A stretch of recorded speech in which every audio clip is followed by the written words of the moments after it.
get started. We're going to start a little bit early here. I hope everybody got some food. We have some food in the kitchen. If you haven't helped yourself yet, feel free to go back. My name is Nate Bruce. I'm the Farm Business Management Specialist here at University of Delaware Extension. I started in January, so I see some familiar faces in the room and some not so familiar folks. I do a lot of farm financial. We're going to go ahead and get started. We're going to start a little bit early here. I hope everybody got some food. We have some food in the kitchen. If you haven't helped yourself yet, feel free to go back. My name is Nate Bruce. I'm the Farm Business Management Specialist here at the University of Delaware Extension. I started in January, so I see some familiar faces in the room and some not so familiar folks. I do a lot of farm financial management with folks in the state, marketing, grain, vegetables, things like that, and then production economic research. So if you need any, if you're interested in what it costs to raise an acre or something, and you're thinking about doing something different, feel free to reach out to me. I have my cards with me, so if you're interested in that kind of stuff, feel free to get my information. But without further ado, I'd like to introduce Jimmy Kroon. He's the administrator for the Farmland Preservation Program with the Delaware Department of Ag, and I'm going to turn over the program to him.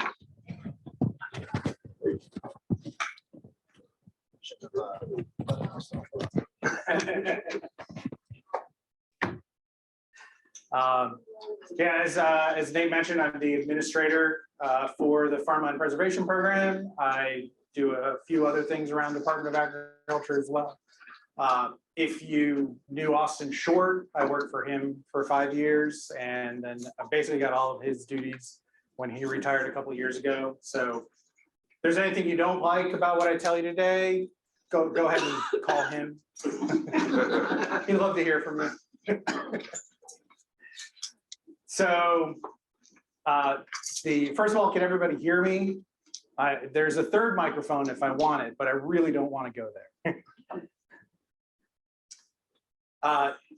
Farmland preservation in Delaware. I'm going to try to get quickly through this so there's still time for questions, but started in 1991. We bought our first easements in 95. It's been generally, it's a voluntary program, meaning that we don't go out and force anybody to participate. And it's a two-step program, meaning that there's an initial phase where you voluntarily sign up with some restrictions on your farm, and that allows you to participate in the second phase, which is where you actually get paid. And I'm going to go through that in more detail in a little bit, but that's the basics of it. It's important because there's a deadline that I'll talk about later too, of October 31st for this year, which is the deadline to apply. It doesn't have to be all approved, but you have to apply to that first phase, which is called an agricultural district, and basically agree to the restrictions for a temporary period that you would have on your farm in the permanent preservation program. So this is important to us. I'm sure it's important to you for your own reasons, but Delaware has seen a significant amount of development of farmland over the past 20 years, probably longer than that, really. We're 5.8% of farmland was lost between 2001 and 2016, and that makes us the 4th highest ranked state in the nation by percentage of lost farmland. So what do you need to have in order to enroll land in farmland preservation? Well, you have to have a farm, which means that it needs to meet the criteria for farmland preservation. In general, that's at least 10 acres of land, and you're producing at least $1,000 per year in receipts off that land. It's not, especially if you have 10 acres, that's not a terribly high bar to meet. Almost all land would be considered farms in Delaware meets that criteria, and most of it's already enrolled in farmland assessment. If you're not, you really should be, because it gives you a break on your property taxes.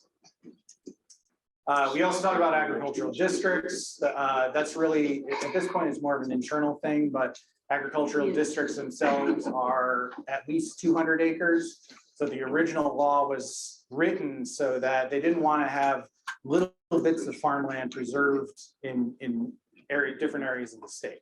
So they said you have to have at least 200 acres, and then after that original 200-acre farm enrolls, you can add smaller farms around it, you know, as long as that it's at least 10 acres as an expansion off of that district.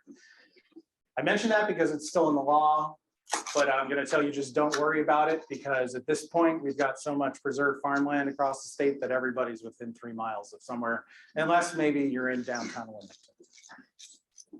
And we do enroll entire properties. I'm not going to say farms because tax parcels aren't necessarily your farm boundaries, but we enroll entire tax parcels, which means any forests, wetlands, houses that are on it, anything that all does get included in the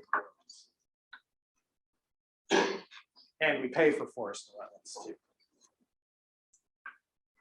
Come on, next. So I mentioned this is a 2-step program. The first step is a voluntary 10-year district agreement. You could also call it a temporary easement. It's a temporary restriction with the same rules that would be in a permanent easement, where you agree not to develop your farm for at least 10 years. We don't pay for this step, but it allows you to participate in the next step, which is the bidding process to try to sell your development rights. So after you've enrolled in that first step, the first 10 years, and you don't have to wait 10 years after that, it's the next year. So like for this year, if you enrolled by October 31st, you would be able to get your farm appraised and take part in the process next year. Somebody's navigating. So that is step one. It's a voluntary agreement. You agree not to develop your farm for 10 years. Step two is the process where we actually purchase development rights permanently. So if you're interested, and again, the whole thing is voluntary up until, you know, payments. So if you're enrolled in an agricultural district, then you're allowed to, and you're interested, you can get appraised. You get your farm appraised, we pay for that. We give you a copy of the appraisal, and the appraisal evaluates 2 values, one of which is the fair market value of the land, and that's based on the highest and best use of the land, which is usually residential or commercial development. And then we also appraise the agricultural value, which is kind of a magic number that we create using a calculation based off the average agricultural land rents and interest rates, which we use. It's a process called reverse capitalization. It's a common method in the business world for appraising assets. So the difference between those 2 values, you have fair market value up here and agricultural value below. The difference between them is the development rights value, and that's the value that we would be willing to pay you for the farm. So we give you a copy of that appraisal, and you can review it, and we invite you to a consultation with our attorney, Mike Perkowski, or one of his attorneys at his, well, he has an office in Dover. I think they're starting to do some at their Rehoboth office too.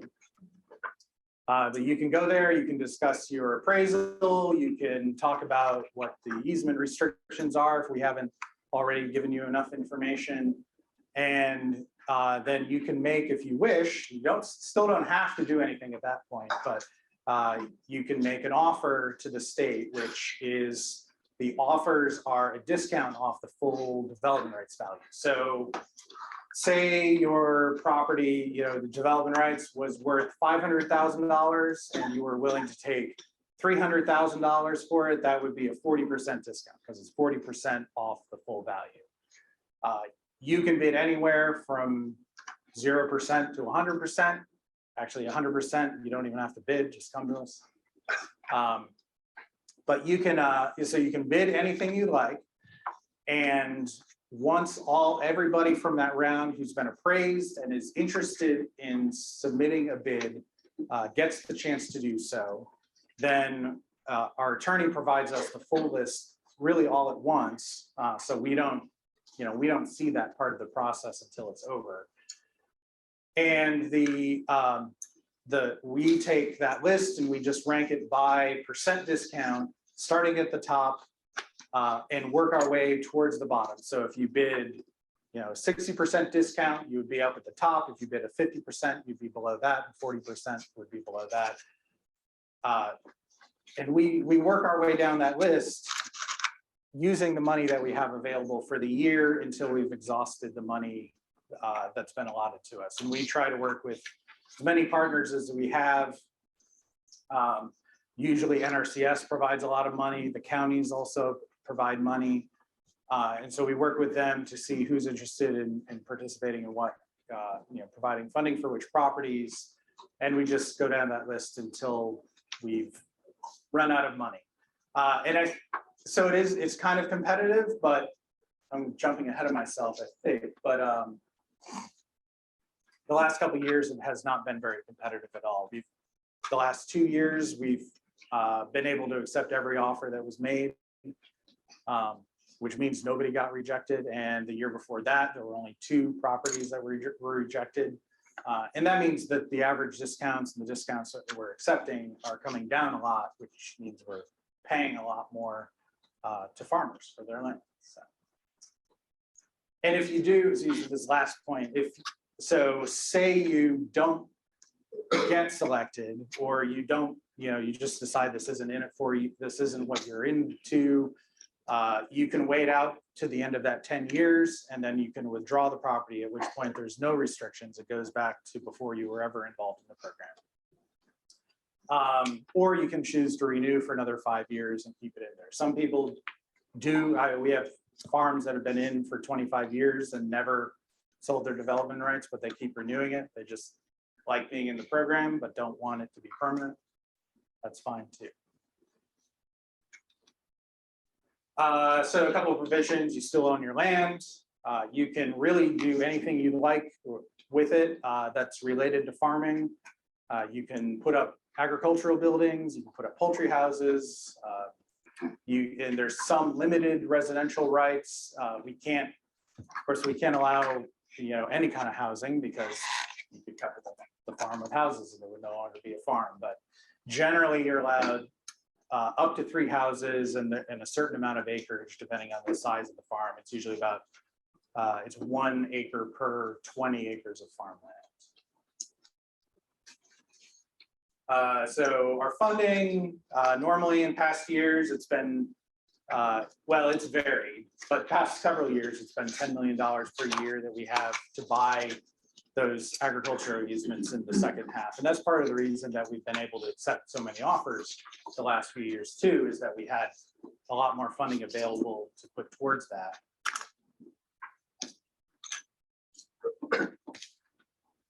I already mentioned some of this. I'm going to move along, so there's time for questions. In Sussex County in particular, we've preserved this is just permanent easements, almost 500 farms, 56,000 acres of land, which is approximately 20% of Sussex County farmland. It might actually be a little more than that, because when we calculate those numbers, we always use 1997 acres of Sussex County farmland, just so that we're comparing it to what was available when the program began. This is the easement selection process. I already talked about that. Those bids are confidential too, so nobody else will know what you offered. So your neighbors can't game you. And yeah, again, we select farms based on the highest discount. The amount of funding we've received really has helped, because a few years ago, especially I would say during the recession, when there wasn't much funding available, we were getting $2 to $3 million a year. And when you think about the process of ranking those offers and only being able to pick the ones at the top, having only $2 million means you're only picking those very highest discounts. So $10 million the past few years has really changed the number of farms that we've been able to select each year. And it is much less competitive than it used to be. And I think, I mentioned that because I think got a bit of a bad reputation as you know, I would hear people say, well, I don't want to come to that program because I have to discount too high. And it's not true anymore. At least it hasn't been for the last 3 years. So I want you to know that. So round 26, just to give you an idea, we had $10 million in state funds. We also received $200,000 from Kent County, $300,000 from Sussex County, and $2.5 million from NRCS. So in total, we spent around $13 million. And we had appraised 185 farms, only 54 submitted bids, and we were able to accept every bid, every offer that that got submitted to us. Land values increased. We looked at farms that were appraised just between 2020 and 2021. And over that 1 year, land values went up at least around 10%.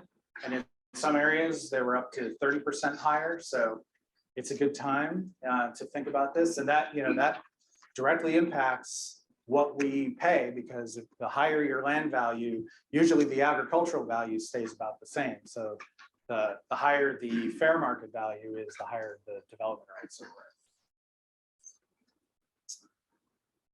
worth. Again, accepted all easement offers in the last couple rounds. And we have $20 million for next year. That's probably why you're all here. Should we back up one slide? Back up one slide. Yeah, maybe. Round 26 average discount rate was still 44%. Yes. That's down. It was 56% last year. But we select, that's the average. So we selected way below that. We don't really disclose what individual bids are, but we selected far below that 44%. And again, selected every offer that was made. So $20 million. I'll let you do that math. Yes? Is this one of these things where if you guys are allotted the funds and you do not use them, so in other words, enough people do not come forward, is that something that it's either use it or use it? Not really. I mean, it would look bad if we only spent half of the 20 million. But the way our funding works, we would just save that money to put towards the next round. So if it was only $1 million or $2 million, or if, you know, usually every year a few people get selected and maybe their bank doesn't like it or something, and it just doesn't work out, you can't settle. And in those cases, we just take that money and put it towards whatever the next round is. So it's not completely a use or lose situation. Is there any risk of any of this 20 million appropriation, if it's not used in this program? Is there any risk of it going to DNREC for purchasing more land under the open space program? I don't think so. I believe open space also got $20 million though. That's what I heard. Jimmy, can you repeat the question? Yeah, Richard Wilkins asked if there was any risk if this 20 million that was given to Aglan's preservation to spend was not used, if there was risk that it would go to DNREC's open space program. And I would say no. Who was that $20 million decided on? They pulled figure out thin air or what? It's typically been $10 million a year, and Michael Skuse, the Secretary of Agriculture, said, hey, I want $20 million. And they made it happen. A lot of things happen in the legislature that I don't understand. So. Join the club. Yeah. Farm Bureau has been asking for more money for a number of years in order to be able to bring the discount rate down. We thought it was inequitable for farmers to have to discount so much of their value in order to get into the program. I think the bigger risk, if we really didn't spend all the money and then there was like a big recession and the state budget was really hurting, that they might look at and say, oh, well, you've got extra money. Because they do that every once in a while. OMB will come around and look at where the state still has money that they haven't spent. So considerations for selling an easement. This is why Tracy's here. We are not financial or tax advisors. We have seen a few strategies. I would definitely recommend, if you know an appraiser, especially if you're friends with an appraiser, you could just kind of have a candid, easy conversation with them. Maybe talk to them about how selling an agricultural easement would affect the value. We've seen a lot of farmland preservation is successful enough now that sale of preserved farms is actually pretty common, and appraisers can look at comparable sales. That's not how our appraisal works, because we use that calculation based on land rents, which generally keeps the agricultural values pretty low and tends to give nice, healthy development rates values. But looking at comparable sales, the impact of selling an easement doesn't always look like it's as big as you'd think it is, looking at our appraisal. So, when you're talking about like a 20–30% discount, you may not actually be giving up as much as you think. I don't want to, I'm not an appraiser myself, and I don't want to tell you what land is worth, but it's a good idea. I think a lot of the people who've come into the program do have a good understanding of what their land's worth and what the impact of that easement would be on it. I'd also say talk to a tax accountant about what the impact might be on your taxes, how you might use that, because donations towards an entity like the Farmland Preservation Foundation are considered tax deductible by the IRS. You'd have to get your own appraisal for that, though. You can't use our appraisal because, again, our appraisal doesn't follow IRS rules. So, you should talk to your own accountant about that. And some people use things like 1031 exchanges. All I'm going to say is, it works for them, and we certainly work with anybody who's trying to do that. They usually have particular needs for timing the settlement, and stuff like that. And I'm also going to plug the Young Farmer Loan Program, although that's not why you're here, but we do have this program. We can use a portion of the money that we receive every year to fund mortgages for young farmers, people, new farmers under the age of 40 who are looking to buy land that don't own much land. It doesn't have to be zero, but generally, don't own a lot of land and they want to buy more. We provide a 0% interest mortgage for 30 years and will subordinate to the primary mortgage. So we generally will fund about half of the purchase price. So they would have to go get a commercial loan from Farm Credit or FSA or another bank to fund the remainder of the purchase. And we will subordinate to that first mortgage, which makes them the bank happy because it means they get paid off first. And we also allow the young farmer to postpone payment until that first mortgage is paid off. So if you get a 20-year mortgage from Farm Credit and a 30-year mortgage from us, you can start paying us back at year 20, between years 20 and 30, and it's at 0 interest. And we do place, part of that agreement is there's an agricultural easement placed on the land in exchange for that.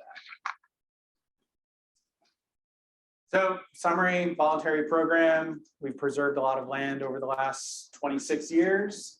The average, when I say average landowner discount overall, is 59%. That's because it got really high about 10 years ago. At its peak, I think the average 1 year was 76%. So that's a high discount. And we have $20 million for next year. So as I promised, I wanted to allow plenty of time for questions. So. Thank you. Jimmy, if somebody asks a question, can you repeat the question? Yeah. For the recording. For the recording, yeah.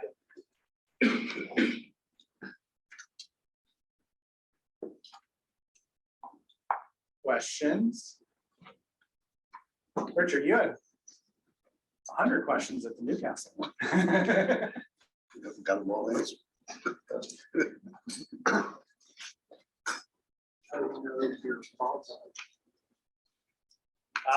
the question is, how do you know if you're qualified? Well, you can call us. So we have, we have staff, they review applications, and they can look at property and probably tell you in a couple minutes if it would be qualified. As I said, normally the qualification is, well, if your land's already in farmland assessment, the county tax, property tax program, then it would definitely be qualified, because that's the basis that we use for determining whether it's qualified for our work. And that's generally you're qualified for that if you have at least 10 acres and $1,000 a year. So if we're in a designated growth zone, should we even like bother calling to see? Yeah, you can be in a growth zone and still enroll.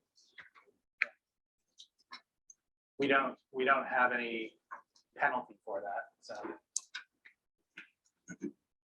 Does that impact the Lisa score in any way?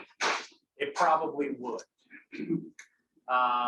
So one of the criteria is there's a Lisa score. That's a score that we run in, our staff runs it. And so it scores farms, it scores the soil quality on a scale of 0 to 100. And then it scores site factors, which are things like if there are agricultural investments on the property, if it's in a good recharge area, also things like, is it close to development? Is it in a sewer district? It's trying to evaluate, its long-term viability as a farm. And so it gets up to 200 points for that. And the minimum score to enroll in ag lands is 170 points. So it's a big model that we run. I couldn't tell you all the steps in it myself, but it's pretty rare unless you're really, really close to like Lewis or Rehoboth area, or that far eastern Sussex County. It's pretty rare that farms don't qualify based on the Lisa score. But the Lisa is simply it's basically just establishes a line. You're either eligible or not eligible. Right. Has no impact on the determination of the value of the Correct. easement. Yeah. Some of the factors that go into it might also be looked at by the appraiser, but they're not looking at our score. But things like soil quality definitely go, the appraiser looks at soils. They'll look at generally the development potential of the farm, the amount of road frontage it has, how many housing units they think the county might allow that particular property to have. And some of those things do kind of, like obviously if it's in a sewer district, that might raise your fair market value up quite a bit because you're near those, you're near that infrastructure. And it kind of works backwards in that way. Yes.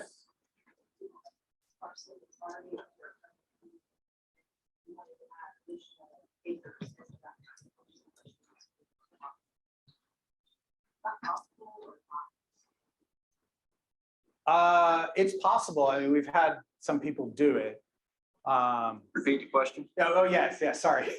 So she asked, if you have a tax parcel that's already in a permanent easement and you want to add acres to the tax parcel through a lot line adjustment, is that allowed? And yes, we've had some people do that, not a whole lot. From our end, we kind of would prefer probably that it stay a separate tax parcel, but just because it's a little neater in terms of where the easement is and isn't, sometimes the counties get confused because you would wind up with a tax parcel that has an easement on part of it, but it's not allowed. So, Yeah, yeah. Yeah, and so you certainly could, after the fact, if you already had an existing easement, you could basically enroll that as a new piece of land and go through the appraisal process for that and add it into your easement. Yes, If you were approved for the money after going through the steps, is it 20 feet deferred? You have to take the same year you were approved for it? do you mean, can it be delayed? Yes. Yeah, generally, if you want to delay, we'll work with you. Like, yeah, because some people want to delay, they don't want that payment in 1 year, they want it in the next for tax purposes, and we work with people on that.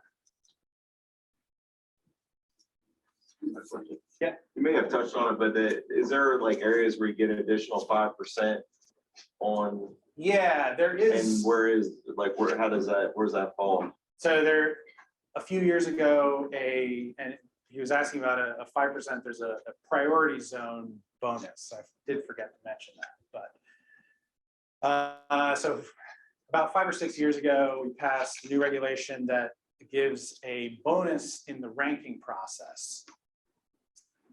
Where outside of, so if you were looking at a map of the county designates a growth zone area, and it creates a priority zone, which is a half-mile buffer around the growth zone. And we will give a 5% bonus in the in the ranking process for the discounts based on if a farm is inside that priority zone. Is that But little not- green thing around the outside? Yes, yeah. And it has to be only within the priority zone and not within the growth zone. So Right. if you like overlap the growth zone at all, then then you don't get the bonus. And it's just for ranking. So that would mean like if you bid a 40% discount, we would rank you as if you bid 45%. So you move up the list a little bit, but you still get paid at 40%. So you still get, you know, the higher payment that you asked for, but you're ranked as if you'd offered a higher discount. So the first step, saying that you want your land to be designated as agricultural use land, agricultural conservation. So you would agree to being in the 10-year program. Yes. Are there some additional perks, additional things that come along with that, such as would that in any way give you any protection against nuisance complaints from? Not as much as we'd like it to.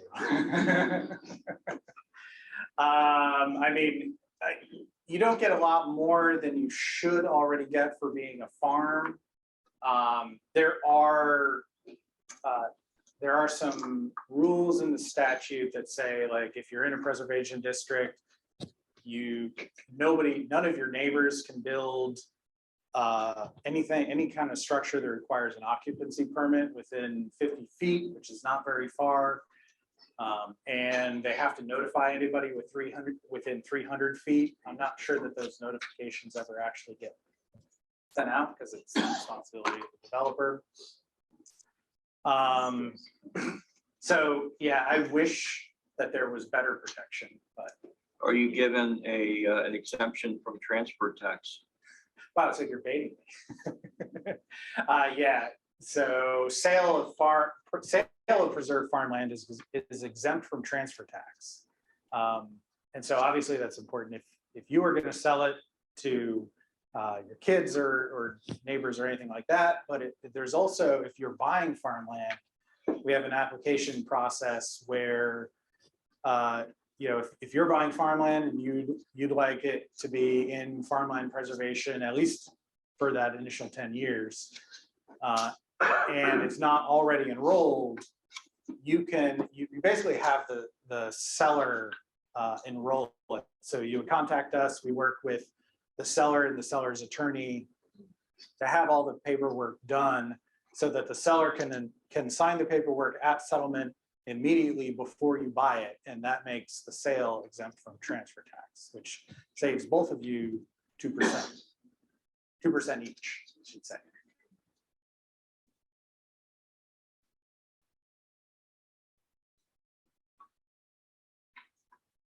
Is there a website or somewhere you can go for more information?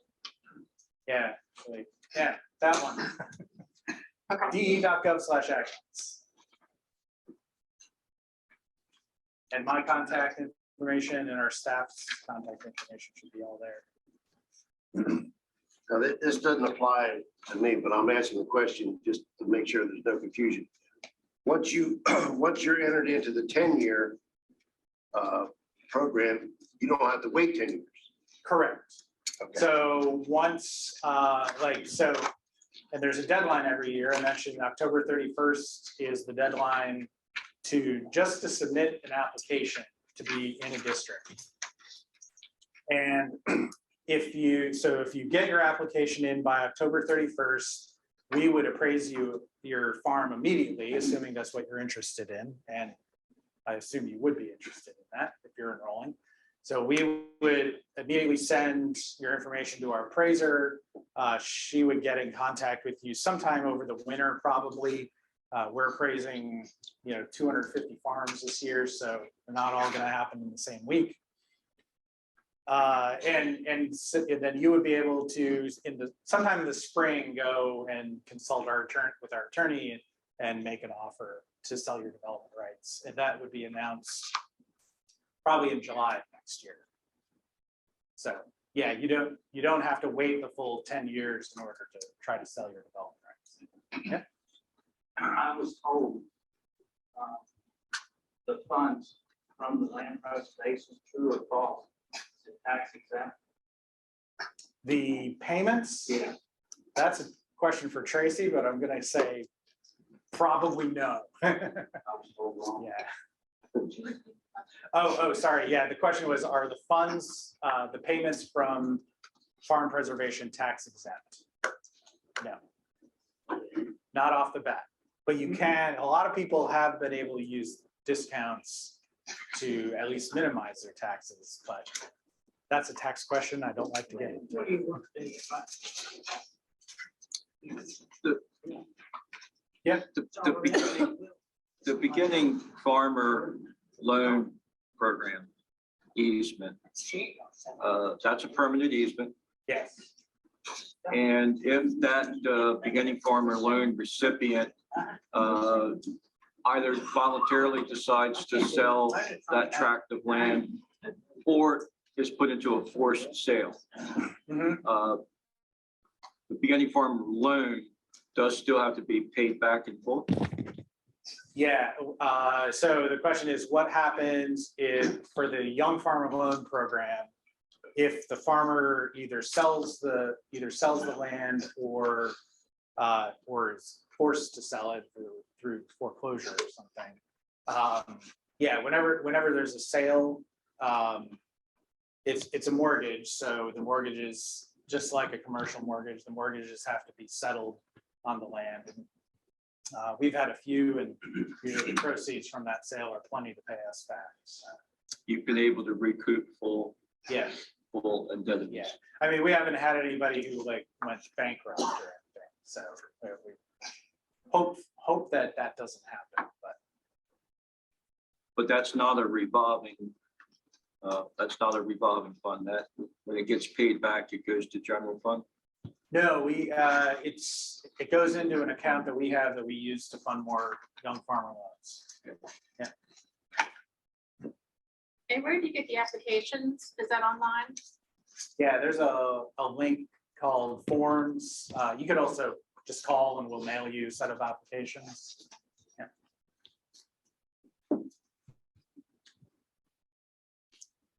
Anything else? Hey.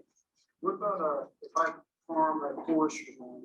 Is that, don't you have a program for that too? Yeah, we have what about forest land? There's actually two options. You can enroll entirely forested land in ag lands preservation as long as it meets that $1,000 a year criteria, which generally you need to have like 40 or 50 acres. where we think of it in terms of you would have a timber sale at the end of some long period. So if that were at 30 years, would the timber sale be enough to, average out over time to $1,000 a year? So you can enroll in ag lands preservation, and we have some really large forested properties that are in ag lands preservation. And then there's also a forest land preservation program, which really operates exactly the same way as the ag lands preservation program, and kind of operates out of the same funding source too. But it's specifically for forested properties. It requires the land to stay in timber production rather than in ag lands. You could actually clear it. So it's actually a little more of a restriction. But the one advantage of forest land preservation is it doesn't have the size limit. So you can enroll a 15 or 20 acre piece of forest in forest land preservation, because we don't have that $1,000 a year farmland assessment minimum.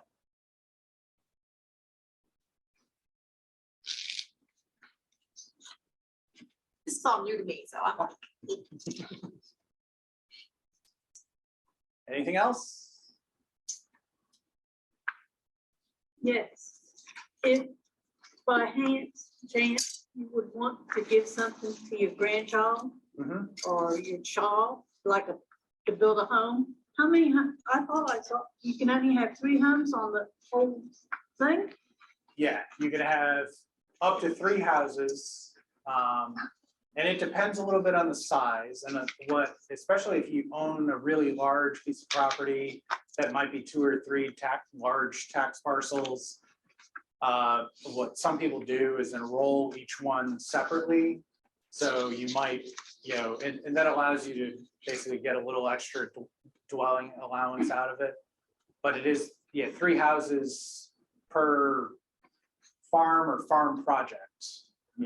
When we bring properties in, we call them projects. So we might have, one landowner who has 2 or 3 different tax parcels that are all enrolled, and they'd be allowed 3 houses on each of those. On each tax parcel. Yeah, as long as the tax parcels are large enough to be considered a farm under it. Not each project, but each tax parcel. Yeah. Is there a? However it's enrolled, when you bring it to us. So if someone had a really large tract and they wanted to subdivide it into separate tax parcels before enrolling, is there a period of time that has to go by, or can you record the subdivision one day and apply for? You can apply the next day. Day. Actually, you could apply as long as you have a survey. We've had a few people who are making lot line adjustments and subdivisions, and they had a survey, and we enrolled what the survey showed, and it probably wasn't recorded for a few more months, but so the actual subdivision could occur after the date of application. Yeah, as long as we would just approve it. It's contingent on that, whatever that subdivision going through is. So. And then there would be 3 home lots per new tax parcel. Right. Allowed. Yeah. Some of that you have to know what the county would allow, because the county has limits on minor subdivisions, and some parcels have already been divided up to the point where you can't do any more subdivisions. So that's really a county question, if that's what you're considering. If it was part of a estate planning process, where the intent is to subdivide so that different heirs can actually have divided interests rather than undivided interests. Right. And it's not a bad idea, because sometimes the heirs don't all agree with each other once you're gone. Then they call us and we're like, hey, it's not our business, I'm sorry. But am I correct that those lots, those home lots that you are allowed to build on a permanently preserved farm, they still have to be for family members? No, No. so the original law said that you could have as many houses as you wanted and they had to be for family members. And that wasn't really workable for a number of reasons. You might build a house and then you don't have anybody to live in it. Another big problem is banks wouldn't give anybody mortgages to build houses because they couldn't, they would look at you and say, well, if you default on this, we can't repossess it and sell it to anybody else because you don't, nobody else is allowed to live in it. So probably 15 years ago, I think, I don't remember the exact years before I was in this program, but we changed it. So now there's the limit of 3 houses, but those houses can be sold to anybody that you want, if that's what you want to do, or rent it out. But the house would still be a fixture on land that has an easement on it. Yes, yeah. Yeah, and that doesn't really impact the people living in the house a whole lot, except that there would be, like, they can't set up a home business, at least not, especially not one that requires commercial advertising. There are a few, we don't allow any commercial use on an easement, so you wouldn't be able to turn that house into a business property. But other than that, we don't like to get involved in what's going on in residential areas on their farms.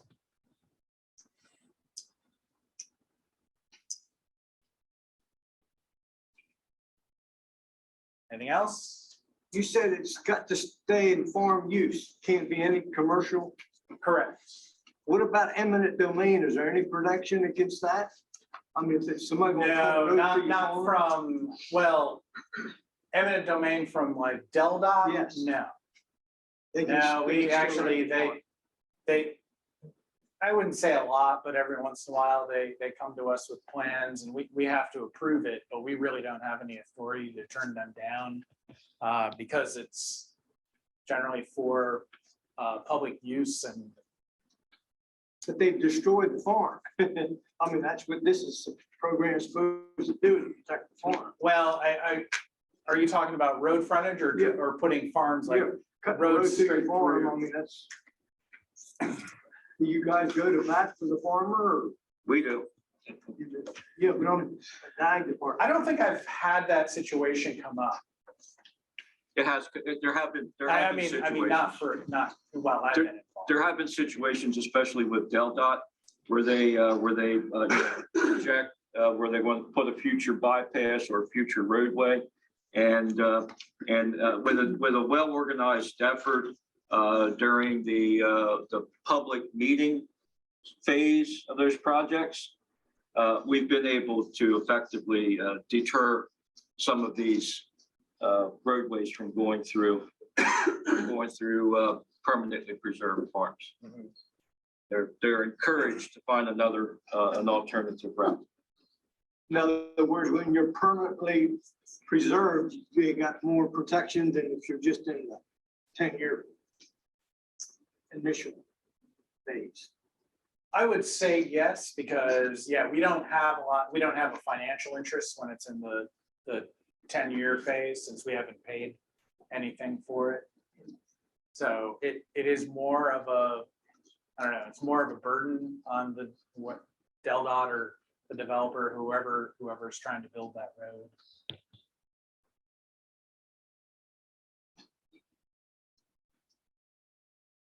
Adding on to that. So if eminent domain is, let's say they can go in and do that, do the preservation funds that get paid to the farmer have to get paid back by DelDOT or whoever is doing the eminent domain? Yes. Okay. Yeah, on that, at least on the impacted acreage.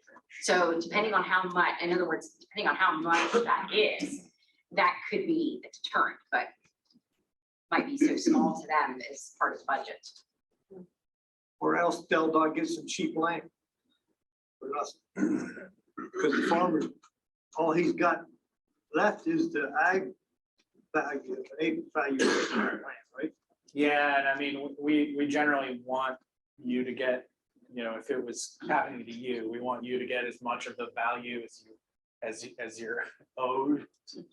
You know, we're not trying to make money off that deal, but yeah, it's probably that what happens is we're probably getting a percentage of what the landowner would have gotten, because the landowner would have gotten the full fair market value, but we own some of that fair market value. So.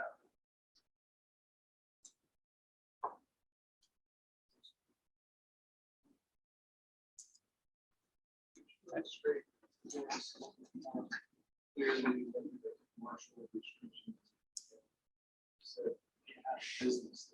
Sure. So the question was, what are the, can I describe the commercial restrictions? So, like I said, any kind of agricultural use is generally okay. No commercial use. You can't have commercial advertising. You can't have any kind of commercial business that would require a conditional use permit. And no industrial use.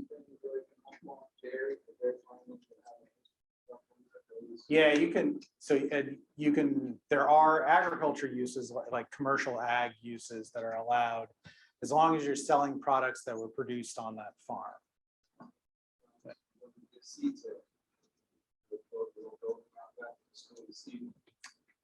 Generally, no. I'm saying no based on the fact that you're probably not growing all the seed yourself. But if you were, then that would be okay. But I would guess if you're selling commercial seed, you're probably buying it from somewhere else. Some of the big grain elevators that are buying and selling, we've had to make sure that they were off preserved land, because they're buying and selling grain. They're not, you're only allowed to sell products that were produced on that property, or on, you can sell stuff that was produced on your other properties, but you know, a big grain elevator is buying grain from all over the place and reselling it. It's, you know, it's an ag business, but it's a business.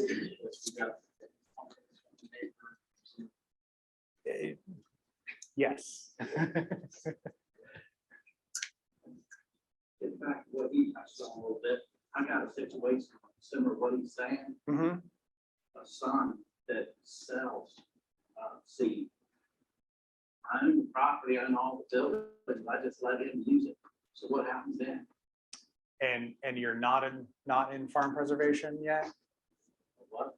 Okay. I still want it. Well, no, if you have existing commercial use like that, like yeah, something like that, a seed business, that if you have something that doesn't It's his, not qualify. mine. I mean, I just let him use the facility. Yeah, we can basically just exclude that because it's pre-existing. We can exclude that from the area that's covered in our agreements, and then it can continue to go on.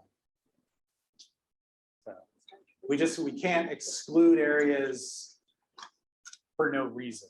So as long as there's a valid reason, like there's something going on that, and we have everything up in. If he expands, there needs more room, so I can just put up these buildings here, that big barn. As long as it's in that area that was excluded. I think by excluded, you mean a survey line drawn. It doesn't have to be a formal survey, but well, when you need to do it when it's brought in as a district. And at that point, all we would do is, you know, ask you to point on a map, what area are you using? And I would encourage you to include area for what you think you might need if you did need to expand, because I don't want to create a situation where you just feel like you should have kept more. And then when we did a permanent easement, the survey, we pay for a survey of the farm, and the survey would show exactly where that exclusion is. Then that meet and bound would be in the description of the easement, so that there would be no easement on that portion of the tax parcel. Correct. Yeah. There'd be no easement on that portion of the tax parcel. Yeah. Yes. I believe you said that, the money that you get from this program, you didn't know if it was taxable or not. Well, I'm sure it's taxable. It is taxable.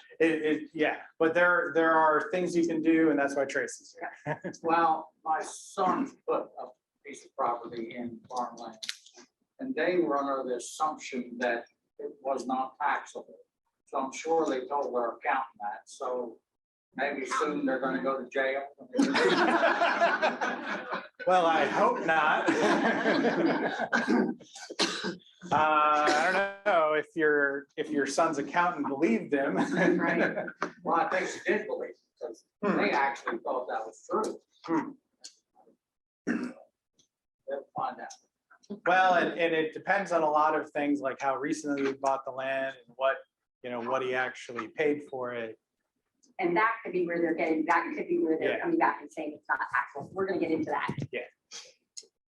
So yeah, there are situations where it might not be taxable, but that would require me to know a lot more about taxes and your personal finances than I could possibly. We're at 7 o'clock, so I think I should hand it over. Any final questions for Jimmy? For farmland preservation pros. Good. Yep. One more question. What was your thinking when you guys put that restriction on that you can't have a commercial ag business if like it wasn't grown on that property? Because like when I'm thinking about that, I'm thinking about I want to build a greenhouse on the property. I want to sell plants out of the greenhouse. I can't grow all those plants myself, but I still want to be able to sell them and put out a sign, on the road. Like I want it to be a business. Yeah, So I feel like actually a greenhouse honestly would be okay A greenhouse is okay. because you're growing it, even if you bought plants that were already started, you put them in a greenhouse and you're growing them in the greenhouse. So it's like a very specific Yeah. type of scenario we're gonna ask about it before. Yeah, but as for how that came about, I don't know, because it probably came about 25 years ago. I was in high school. Yeah. Except, I think they were just trying to, I'm sure the program will probably change in the future at some point. But, the people who are writing the laws wanted to make sure that it was for farming use and, tried to write rules that made sense at the time, so. What I'm Yeah, hearing is, I'm a little fearful with what I'm hearing. I'm thinking that we probably need to look at the code and create some more objective parameters, because it seems to me that there's the possibility of some subjective reasoning that could take place. Yeah, this applicant, well, yeah, that might be okay for them, but something that's not quite the same may not be okay for another applicant. So I'm suggesting that we create more written guidelines, because I think that the trend, the future is going to be towards more direct marketing, Yes. Agricultural markets. Mm-hmm. I think you've already allowed, you can do event venues. Right. You can do event venues, right? I know, You can cater. Okay, was all the food served and by that caterer, food that was grown on that farm? Now, come on. So, we're getting into a lot of subjective areas here. Yeah. But that, Yeah, and it's it can be a real boost to the bottom line of a small farmer, beginning farmer. Yeah.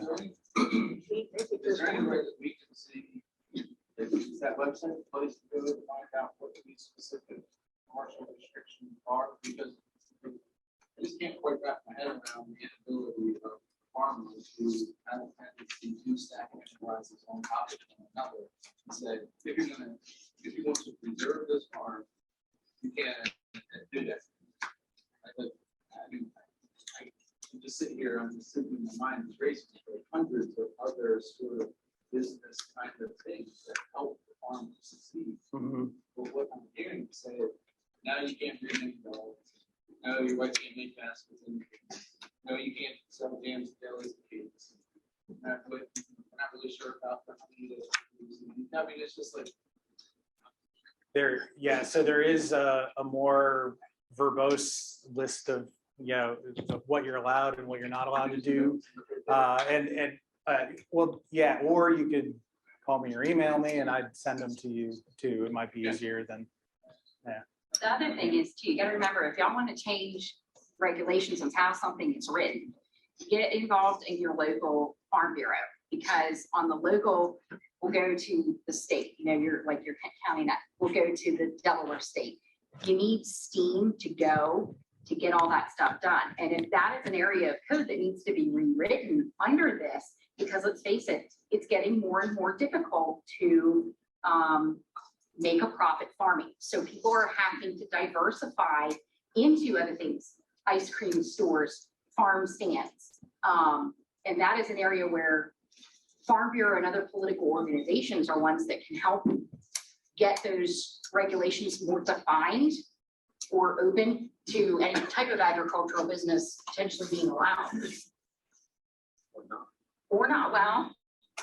But if there's enough steam behind it, I mean, if there's enough people that want it, remember the squeaky wheel gets the grease.